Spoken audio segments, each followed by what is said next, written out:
Xin chào mọi người, chào mừng các bạn đã quay trở lại với kênh Timo kể chuyện. Đừng quên nhấn like, share và subscribe để ủng hộ mình nhé. Giờ thì cùng bắt đầu thôi.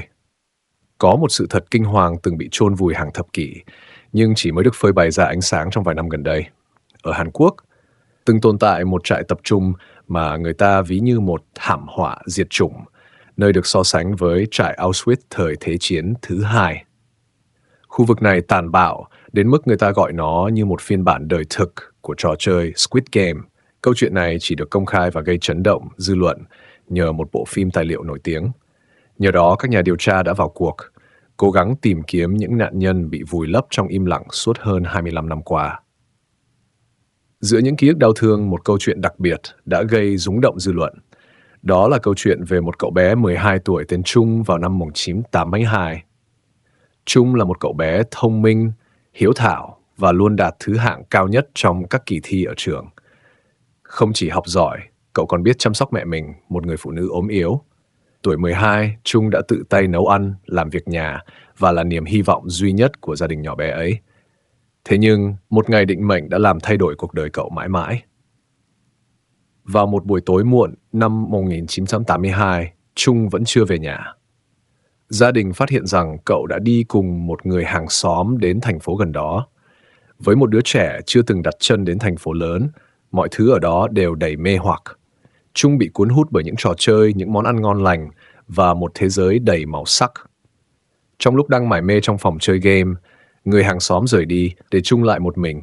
Ngay sau đó, hai cảnh sát tiếp cận cậu và hỏi: "Cháu làm gì ở đây?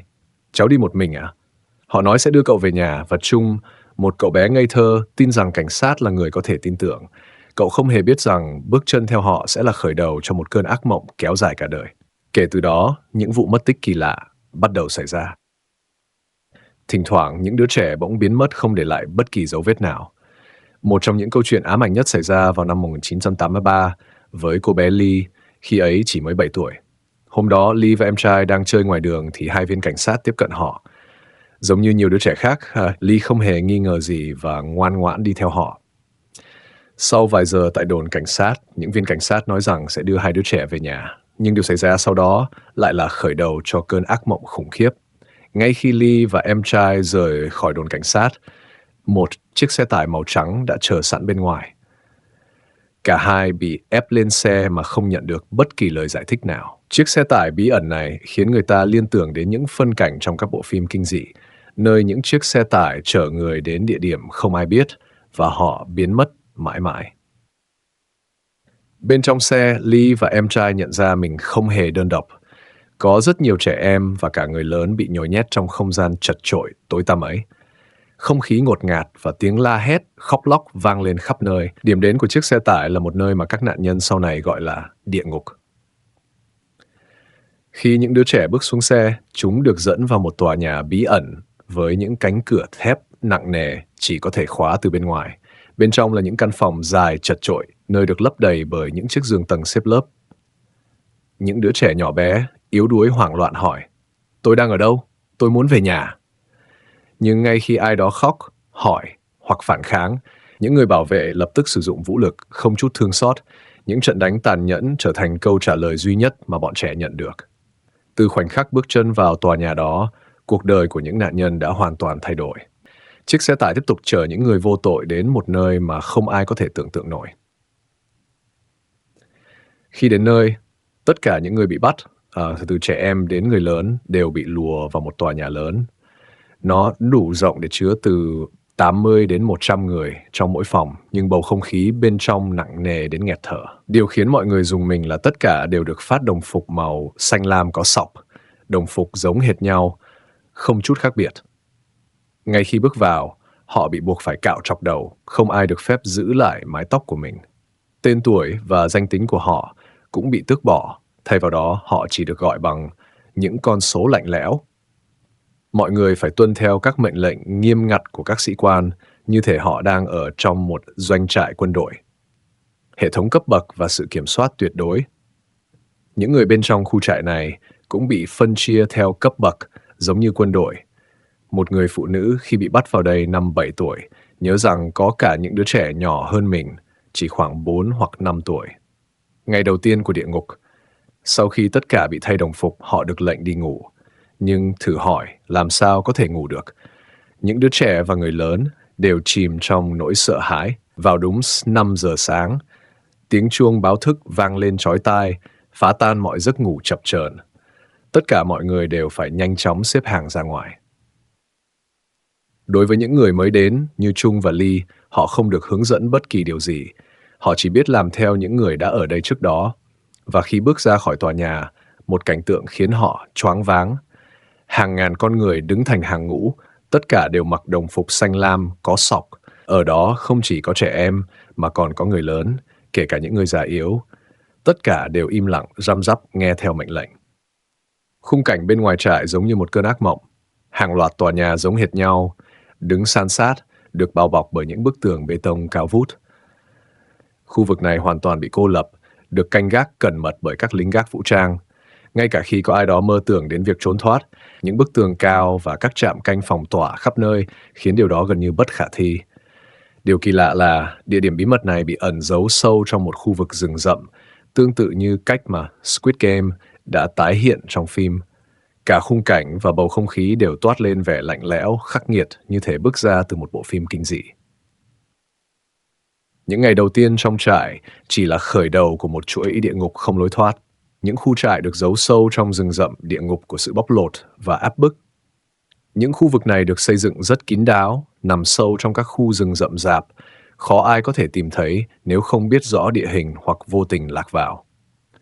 Điều đáng kinh ngạc là mỗi khu trại đều được xây dựng như một thị trấn nhỏ, với đầy đủ các cơ sở vật chất như nhà máy, nhà thờ, trường học, tiệm cắt tóc và thậm chí cả khu vực tắm rửa.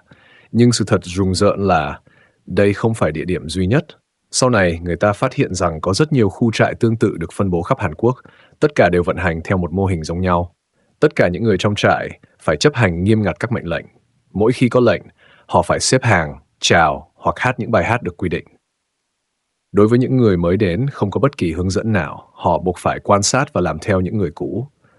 Nếu ai đó không làm đúng, không hiểu lệnh, hoặc thậm chí cố gắng chống đối, hình phạt ngay lập tức sẽ được thực hiện. Những đòn roi và hành động bạo lực trở thành công cụ kiểm soát, không cho phép bất kỳ ai lơ là hay phản kháng. Sự khắc nghiệt ở các khu trại không chỉ nằm ở công việc, mà còn ở điều kiện sống tồi tệ. Một nhân chứng kể lại rằng, chỉ có 30 bàn chải đánh răng cho 120 người cùng dùng chung, và chúng tôi chỉ được phát một bộ quần áo duy nhất để mặc trong suốt cả năm. Những nhu cầu cơ bản như thực phẩm cũng bị cắt giảm đến mức tối thiểu. Mọi người luôn sống trong tình trạng đói khát, thân hình gầy gò và suy kiệt vì lao động cưỡng ép, lao động kiệt sức và những hình phạt khắc nghiệt. Hàng ngày mọi người phải thực hiện các công việc cưỡng ép trong các nhà máy hoặc cơ sở sản xuất tại trại. Trung, cậu bé bị bắt từ năm 12 tuổi, kể lại rằng cậu cùng những người khác phải làm việc tại một nhà máy sản xuất cần câu cá. Mỗi người đều có chỉ tiêu sản phẩm phải hoàn thành. Nếu không đạt được số lượng yêu cầu, họ sẽ bị phạt một cách tàn nhẫn. Trung nhớ lại, cơ thể tôi lúc nào cũng đầy máu, những vết thương cũ chưa lành đã bị đánh đập thêm và điều đó cứ lặp đi lặp lại mỗi ngày. Bên trong các trại, mọi người phải sống trong những điều kiện khắc nghiệt, bị bóc lột cả thể xác lẫn tinh thần. Đối với họ, đây thực sự là địa ngục. Họ bị ép làm việc từ sáng sớm đến tối khuya, được cho ăn rất ít và không bao giờ được phép dừng lại. Cảnh tượng bên ngoài trại cũng không kém phần đáng sợ. Những bức tường bê tông cao bao quanh toàn bộ khu vực, cùng với lính gác vũ trang tuần tra liên tục. Ngay cả ý nghĩ trốn thoát cũng là điều không tưởng. Với tất cả những điều đó, những khu trại này không chỉ là nơi giam giữ con người, mà còn là biểu tượng của nỗi kinh hoàng và sự tước đoạt nhân quyền tột cùng. Những khu vực này được thiết kế kín đáo, nằm sâu trong các khu rừng rậm, rất khó tìm thấy nếu không quen thuộc địa hình. Chúng được xây dựng như một thị trấn nhỏ, với đầy đủ các cơ sở như nhà máy, trường học, tiệm cắt tóc và khu vực tắm rửa. Điều bất ngờ là các khu vực này không chỉ có một, mà tồn tại nhiều địa điểm khác nhau trên khắp Hàn Quốc. Quy tắc nghiêm ngặt và sự kiểm soát chặt chẽ. Tại đây, tất cả những người cư trú đều phải tuân thủ các quy tắc nghiêm ngặt, bao gồm việc chào, xếp hàng và thực hiện những công việc được giao. Những người mới đến thường phải tự quan sát và học theo những người đã ở trước đó. Nếu không tuân thủ quy định hoặc không bắt kịp nhịp độ chung, họ sẽ phải chịu những hình thức kỷ luật nghiêm khắc. Cuộc sống trong các khu vực này rất hạn chế về tài nguyên, Một số người kể rằng họ phải dùng chung đồ dùng cá nhân và chỉ được phát một bộ quần áo trong suốt thời gian dài. Mỗi ngày, những người ở đây phải làm việc nhiều giờ trong các nhà máy và cơ sở sản xuất. Một trong số các công việc phổ biến là sản xuất dụng cụ như cần câu cá. Các nhiệm vụ được giao đi kèm với chỉ tiêu và nếu không đạt được, họ có thể phải chịu các hình thức kiểm điểm. Các khu vực này được rào chắn kỹ lưỡng, có lính canh gác thường xuyên. Cư dân tại đây sống trong sự cách biệt hoàn toàn với thế giới bên ngoài, với mục đích duy trì trật tự và hiệu quả công việc. Trong những khu vực này, điều kiện sống rất khắc nghiệt. Một số người bị ép phải ăn bất cứ thứ gì họ có thể tìm thấy, thậm chí là chuột để sống sót. Mặc dù có một khu vực dành riêng cho phụ nữ, tình hình ở đó cũng vô cùng tồi tệ với nhiều vụ việc đáng tiếc xảy ra. Một trong những điều khủng khiếp nhất là câu chuyện về những phụ nữ mang thai. Các bác sĩ ở đây đã tiêm cho họ những chất không rõ nguồn gốc. Các nhân chứng kể lại rằng chỉ trong vài ngày, những phụ nữ mang thai đã mất đi thai nhi. Nhưng nguyên nhân thực sự thì vẫn chưa rõ. Đáng tiếc, những tình huống xâm hại không chỉ xảy ra với phụ nữ mà còn xảy ra với cả nam giới. Điều này gây nên nỗi đau tột cùng cho các nạn nhân. Những bức vẽ về những gì các nạn nhân nhớ lại đã vẽ lên một bức tranh đầy u ám về những gì họ đã phải chịu đựng trong suốt thời gian đó. Nơi này được gọi là The Brother Home, hay mái ấm huynh đệ, một cơ sở phúc lợi chính thức được chính phủ quảng bá như một chương trình dành cho những người vô gia cư, người không có nơi nương tựa, hay những người bị coi là không phù hợp với xã hội. Đây là một chương trình giúp họ tái hòa nhập xã hội, mang lại cơ hội thứ hai cho những người này, bao gồm cả những người khuyết tật, với hy vọng họ có thể có việc làm, học hành và tham gia các hoạt động cộng đồng như đi nhà thờ. Được quảng cáo trên truyền hình như một chương trình tốt đẹp, nơi mà những người không có nhà sẽ được giúp đỡ, nhưng sự thật lại rất khác. 70% những người bị đưa vào các trại này không phải là vô gia cư, mà họ là những người bị bắt đi một cách ngẫu nhiên bởi cảnh sát hay các cơ quan khác không hề có lý do rõ ràng. Chúng ta cũng có thể nhắc đến câu chuyện của ông Troy, một người đàn ông bị bắt đi khi mới chỉ 14 tuổi. Câu chuyện của ông là một trong những ví dụ điển hình về những gì đã xảy ra với rất nhiều người khác trong khu vực này. Ông Troy nhớ lại những ngày mà các bảo vệ trong trại hành xử một cách tàn nhẫn và họ không hề giấu giếm điều đó. Những hành động đó diễn ra công khai trước mắt tất cả mọi người, ngay trong thời gian họ lẽ ra phải được nghỉ ngơi. Ông mô tả không khí nơi đó giống như một cuộc săn bắn hoang dã với sự thiếu vắng hoàn toàn của nhân tính. Mặc dù nhiều người cố gắng tìm cách chạy trốn, nhưng hầu như không ai có thể thoát khỏi sự kiểm soát của những người bảo vệ. Những người từng cố gắng bỏ trốn thường không bao giờ quay lại vì việc trốn thoát có thể phải trả giá bằng mạng sống. Ông Chum, một trong những nạn nhân, kể lại rằng ông cảm thấy xấu hổ về những gì mình phải chịu đựng, dù rằng ông không có lỗi trong những việc đó. Điều này phản ánh một trong những nỗi đau tâm lý mà nhiều người phải đối mặt khi bị đặt trong hoàn cảnh tồi tệ. Một phần của trại dành riêng cho những người khuyết tật, và những người ở đó được cho là dùng thuốc một cách cưỡng ép, làm cho họ rơi vào trạng thái gần như mất ý thức. Các nhân chứng kể lại rằng khu vực này giống như một nơi không có sự sống, giống như khu vực zombie, nơi những người khuyết tật không còn khả năng tự chăm sóc bản thân. 2 năm trôi qua và ông Trung đã 14 tuổi. Một ngày trong lúc vô tình, cậu đã nhìn thấy một gương mặt quen thuộc từ xa.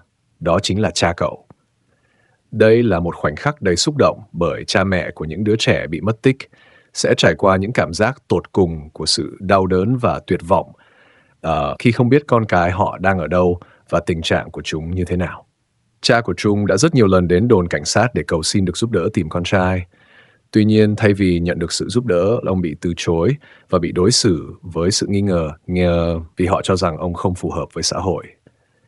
Những đau đớn của người cha khi phải chứng kiến con trai mình biến mất như vậy là vô cùng lớn lao. Khi Trung đã ngoài 50 tuổi, lần đầu tiên ông mở lòng chia sẻ về những gì đã xảy ra trong quá khứ.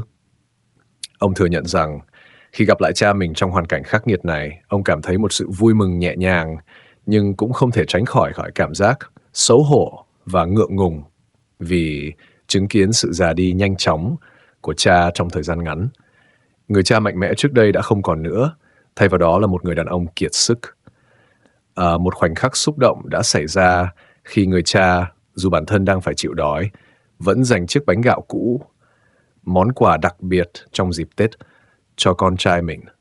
Đây là món quà chỉ có thể có một chiếc cho mỗi người. nhưng ông đã để dành phần cho Trung, thể hiện tình yêu thương vô bờ bến của người cha. Đáng buồn thay, nơi mà họ gọi là trung tâm phúc lợi lại trở thành một địa ngục đối với nhiều người. Nơi này được quảng bá như một cơ hội mới cho những người vô gia cư và người không có nơi nương tựa, nhưng thực chất lại là một nơi tẩy não. Người ta bị ép hát những bài hát tôn giáo, nghe giảng về kinh thánh và bị thuyết phục rằng tất cả những điều này là ý Chúa. Tôn giáo bị lợi dụng như một công cụ để thực hiện những hành vi không thể nào chấp nhận được.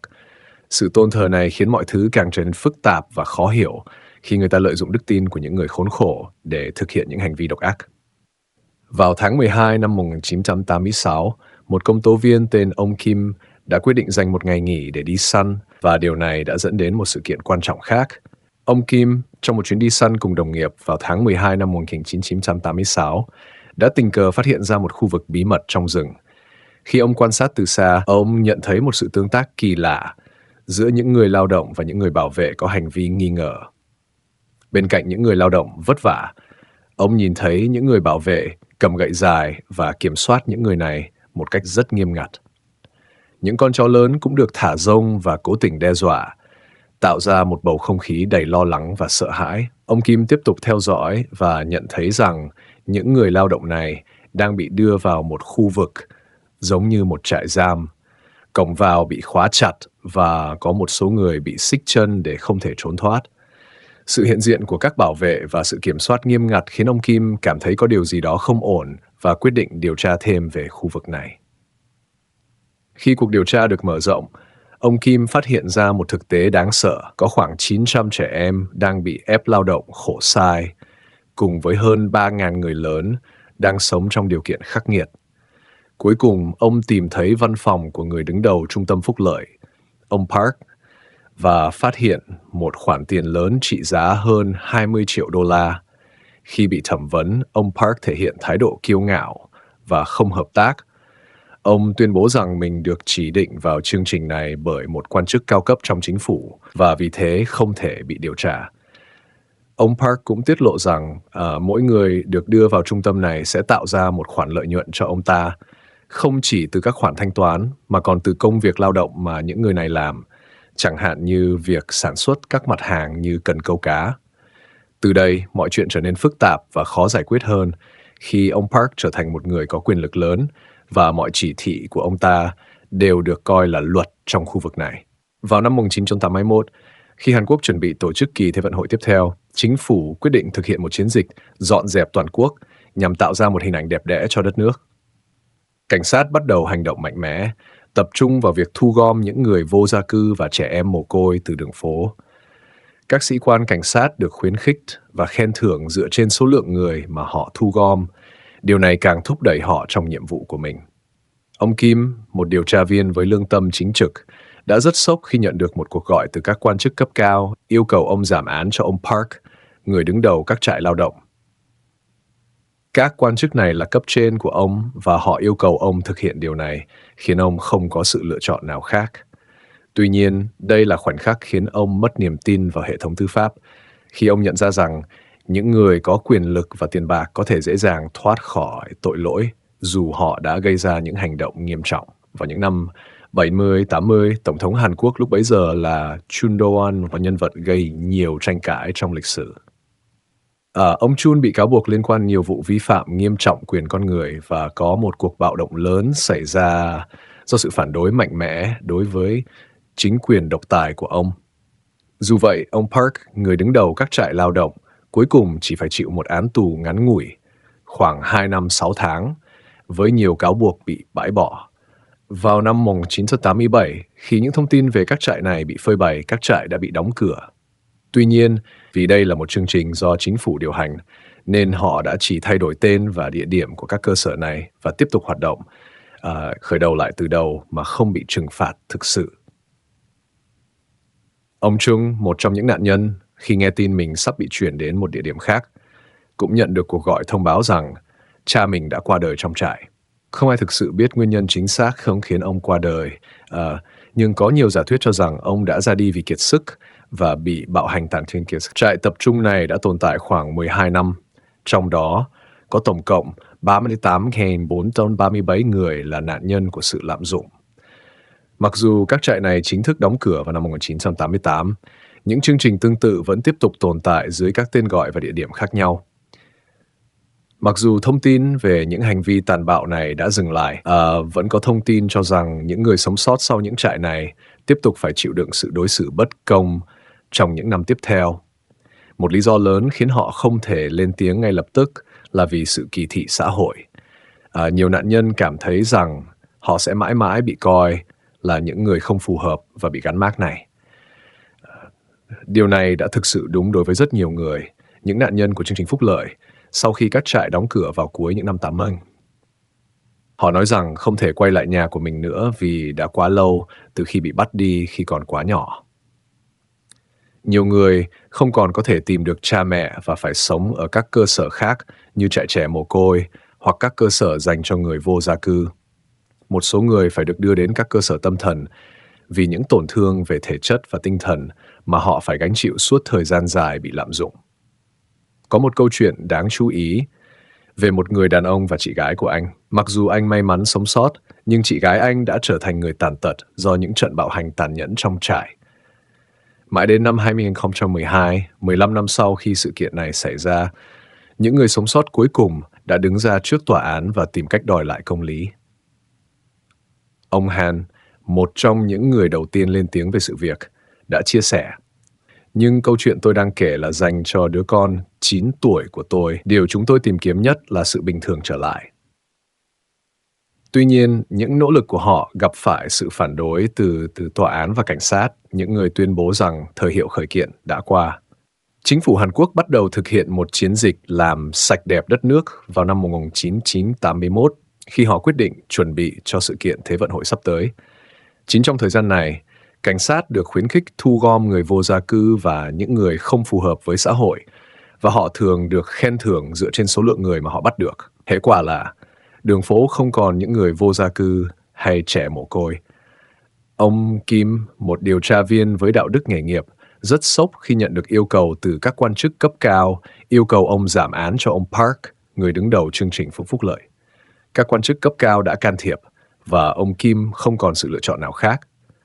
Tuy nhiên, điều này đã khiến ông Kim mất niềm tin vào hệ thống tư pháp bởi vì ông nhận thấy rằng những người giàu có và có quyền lực, đặc biệt là những người được Tổng thống Chun Doo-an ưu ái, có thể dễ dàng thoát tội dù đã phạm phải những tội ác kinh hoàng. Trong khi đó, ông Park, người đứng đầu chương trình phúc lợi, chỉ phải ngồi tù chưa đầy 3 năm, mặc dù những tội ác ông ta gây ra là không thể tưởng tượng. Dù những trại tập trung đã bị đóng cửa vào cuối những năm 80, chương trình phúc lợi này vẫn tiếp tục dưới những cái tên và địa điểm khác nhau, vẫn tiếp tục duy trì sự lạm dụng và đối xử bất công. Sau khi các nạn nhân sống sót lên tiếng vào năm 2012, họ phải đối mặt với sự kỳ thị và khó khăn trong việc tìm lại công lý. Họ bị gắn mác là những người không phù hợp với xã hội và không thể quay về nhà, bởi rất nhiều người trong số họ đã bị bắt đi khi còn quá nhỏ và không thể tìm lại được cha mẹ. Mặc dù sự tàn bạo đã giảm đi, những người sống sót vẫn không nhận được sự bồi thường hay hỗ trợ nào từ chính phủ, và họ cảm thấy rất tức giận vì những người có tội vẫn không bị trừng phạt.